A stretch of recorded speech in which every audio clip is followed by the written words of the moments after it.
say will come off as wrong and you're not alone. Something feels out of place, but you have no tell.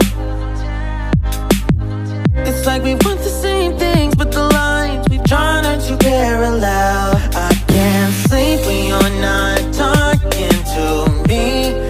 Got me suffering in silence, can't breathe when you're not. Hello world! Ang pagiging nag-iisang naglalakad ay hindi hadlang na hindi ka masaya. Of course, masaya. Andi dito tayo ngayon sa beach, guys. Nag-i-enjoy. So, love yourself. Sa mga OFW, dapat bigyan nyo ng pansin ang iyong sarili. Minsan, mahalin nyo ang iyong sarili. Pumunta kayo sa lugar na gusto nyong puntahan na para sa kabutihan, na mag-enjoy ka, na mag-relax. Hindi yung para mag-relax ka sa ibang way na hindi maganda. So ito si Life with Gina, laging nagbibigay ng advice sa karamihan.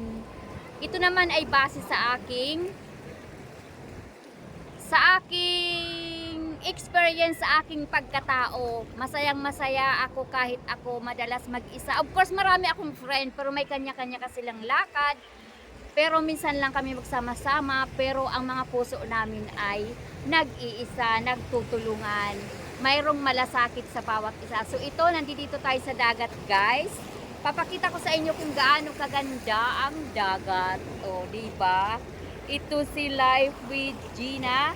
Laging masaya, nag-iisa, naglalakad. Ito ang nature na napakaganda. Hindi masyadong mainit, guys. Maganda ang panahon. Wala siyang araw. So, thank you so much for watching. Hello world! Hello Hong Kong! This is the place of na napakatahimik, napakasaya, puntahan, relaxing, may fresh air. Hindi siya masyadong crowded, guys. Oh. Tapos nature, I love nature so much. That's why binalik-balikan ko to. Bye guys! Thank you for watching!